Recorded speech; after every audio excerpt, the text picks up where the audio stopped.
देखिए क्या हेडिंग लिखा हुआ, कोऑर्डिनेट ज्योमेट्री। ठीक है, कोऑर्डिनेट ज्योमेट्री जिसको हिंदी में हम लोग कहते हैं निर्देशांक ज्यामिति। ठीक है, और ये बहुत बड़ा चैप्टर है अपने आप में, और ऐसा नहीं है कि सिर्फ इससे हमको 11th में काम आएगा, इसका 12th में बहुत ज़्यादा यूजेज है, और सिर्फ 12th ही नहीं, आप कंपटीशन वगैरह जहाँ भी जाएं सब में यूज़ होगा। और एक इससे पहले हम आपको इंट्रोडक्शन ऑफ वन वेरिएबल जो ग्राफ का दिए थे उसका भी बहुत ज़्यादा यूजेज है। ठीक है, अब इसमें सबसे पहले आइए कि आप क्या क्या पढ़ेंगे। ठीक है, नाम आप लोग छोड़ दीजिए, जो हो रहा है उसको होने दीजिए। चलिए इधर देखिए, सुनिए, कोऑर्डिनेट ज्योमेट्री में सबसे पहले हम पढ़ेंगे स्ट्रेट लाइन, उसके बाद सर्कल, ठीक है, उसके बाद पाराबोला, आगे पीछे हो सकता है, हाँ पाराबोला, एक और है इलिप्स, उसके बाद हाइपरबोला। हाइपरबोला काहे बोला नहीं, पाराबोला काहे बोला। देखो इधर hyperbola, parabola, ellipse, circle, straight line, इतनी चीजों को हम लोग पढ़ेंगे 2D में। उसके बाद आता है 3D। जब 3D में आएंगे हम लोग तो फिर से हम स्ट्रेट लाइन के जो चीज है, जैसे दूरी सूत्र, डिस्टेंस फॉर्मूला जिसको कहते हैं, ये सब भी वहां पढ़ेंगे। अब सुनो मेरी बात को, अगर आप 2D में देखते हैं तो 2D में सबसे पहले हम स्ट्रेट लाइन को लेके चलते हैं, उसके बाद हम सर्कल वगैरह में आएंगे। अच्छा, सर्कल का एग्जांपल आप लोग देंगे, बताएंगे? कितने लोग बताएंगे, बताइए कौन कौन बताएंगे? वृत्त का, सर्कल का हिंदी यही ना होता है जी, ये हिंदी बताएंगे तब जानेगा, वृत्त होता है ना जी। कौन कौन एग्जांपल देंगे इसका? देखिए, हाँ रुकिएगा, ये कितना हाथ उठ गया, एक उठने के बाद सब धीरे धीरे उठता है, बोलना नहीं है, बताइए आप। हाँ हाँ, और आप बताइए। हाँ, रुपया, सिक्का नहीं होगा ये। चलिए, और कौन कौन बता रहे हैं? और बताइए, आप बता रहे हैं, बताइए। हाँ, फुटबॉल, ये गोला का होगा, आप भी जो बताएं। देखिए, वैसे वस्तु के बारे में बोलना है जिसका बीच पार्ट खाली होगा, समझे? चूड़ी बहुत अच्छा, साइकिल का रिंग, आप जो रिंग पहनते हैं, आप जो कड़ा पहनते हैं, नहीं, उसके बाद जो आप चाबी जिसमें गुच्छा रखते हैं वो रिंग, समझ रहे ना? तो ये सब किसका एग्जाम्पल होगा? सर्कल का। बड़ा आश्चर्य लगता है, सर्कल वृत्त आप पढ़ के आए 9-10 से, लेकिन उसके बारे में आपको एक एग्जाम्पल नहीं दे पा रहे। सारी बात समझ में?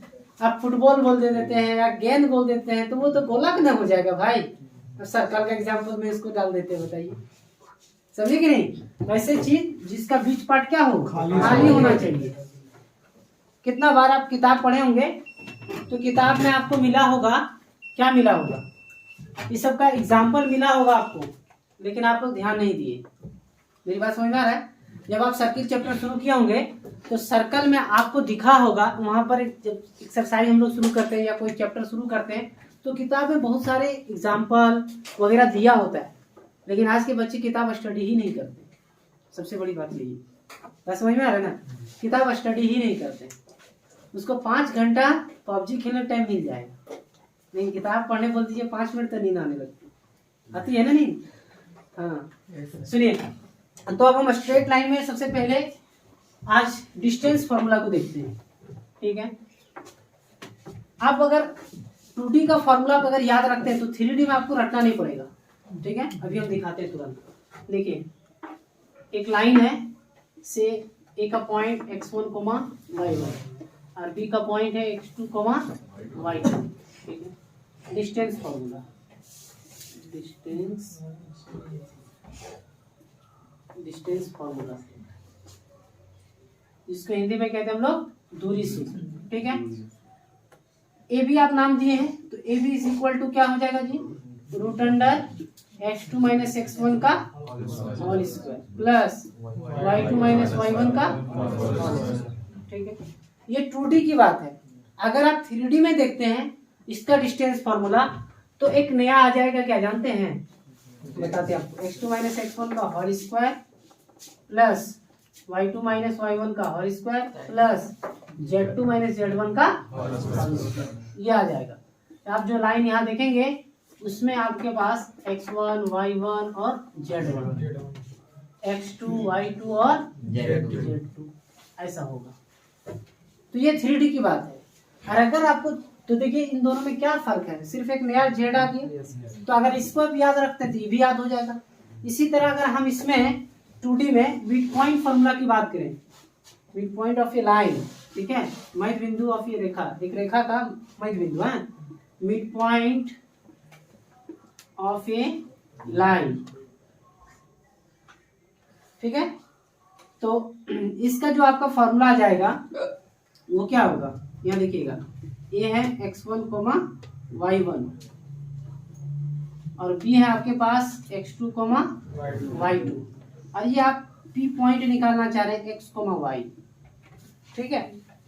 तो ये x बराबर होगा x प्लस x1 बाई 2, ठीक है, y की कोऑर्डिनेट और सॉरी x का ना, और y का जब निकालेंगे तो आएगा y1 प्लस y2 बाई 2।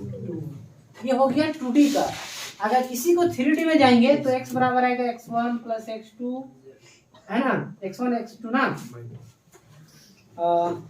क्या था एक z आ जाएगा। तो अगर 3D में देखेंगे, इसको भी छोड़िए, उसमें सेंट्रॉइड हो जाएगा फिर, इसीलिए अभी 3D में इसमें हम नहीं जाएंगे, ठीक है। तो ये हो गया mid point of A line, एक लाइन का, जिसको आप हिंदी में कहते हैं क्या, मध्य बिंदु ऑफ, एक रेखा का मध्य बिंदु, ये नहीं कहते हैं। तो इसको नोट करिए जल्दी से। अच्छा और सॉरी एक मिनट रुकिएगा, इसमें आ जाएगा ऐसा ना जी, इसमें आया था x1 प्लस x2 बाई 2।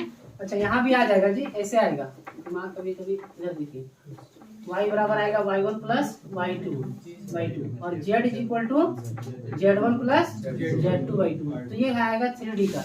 तो हम इसमें बाद में जाएंगे, हम ये बताना चाह रहे हैं इन दोनों में कि अगर आप 2D बढ़िया से पढ़ लेते तो 3D में आपको दिक्कत नहीं होगा, ये चीज हम समझाना चाह रहे थे।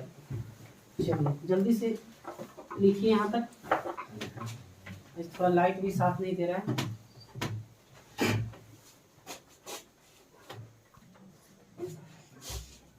देखिए इधर एक एग्जांपल कर दे रहे हैं डिस्टेंस फार्मूला का, ठीक है, और वो आपकी एक्सरसाइज 1A का है, 1 का, RS अग्रवाल। देखिए R और S 2 पॉइंट दिया हुआ है, ठीक है, यही आपको 2, 2,3, 0,6 इस तरह करके दे देता है, तो आसानी से कर लेते हैं। और आप 10th क्लास से पढ़ते भी आ रहे हैं प्रीवियस ईयर क्लासेस से, है ना। तो अब इसमें क्या किया कि a प्लस बी और a माइनस बी दे दिया, तो थोड़ा सा आपको चेक कर रहा है अपने दिमाग की बत्ती को जलाइए बढ़िया से और बताइए कैसे करिएगा, ठीक है।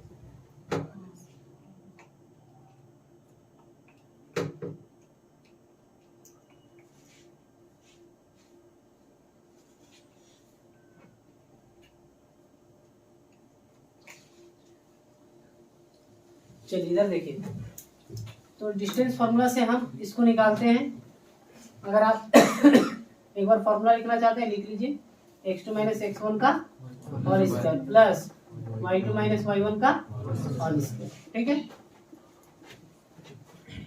अब सुनिएगा मेरा बात बढ़िया से, आप बचपन में जब पढ़ते थे 9, 10 में ना, तो x1 y1 x2 y2 सब एक एक करके लिख लेते थे, है ना।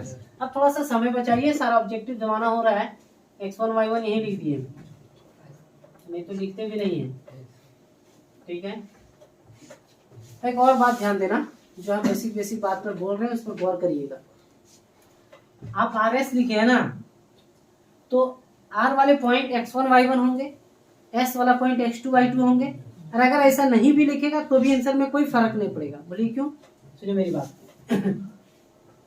ये x2 माइनस x1 का होल स्क्वायर है, ठीक है, कोई x1 माइनस x2 का होल स्क्वायर लिखेगा तो भी कोई फर्क नहीं पड़ेगा। क्यों, क्योंकि होल स्क्वायर है, माइनस का भी स्क्वायर प्लस में आएगा और प्लस का स्क्वायर तो प्लस में आता ही है। आई बात समझ में, इसीलिए कोई उल्टा नहीं होगा। लेकिन एक बात को आप समझना हमेशा, यार पॉइंट पहले है ना, तो R वाले को x1 y1 मान लीजिए और S वाले को x2 y2।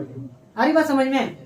तो x2 यहाँ देखिएगा, x2 यहाँ से मिल जाएगा आपको ना, a माइनस बी, कोई दिक्कत नहीं ना, माइनस x1 क्या है a प्लस बी। तो देखो इधर एक छोटा सा ब्रैकेट ले लो, क्योंकि माइनस है, वरना माइनस से गुना कर लेते आप, तो ऐसा लिखे, फिर plus y2 minus y1, y2 a plus B minus, ठीक है, उसके बाद आपको लिखना है y1 minus a minus B.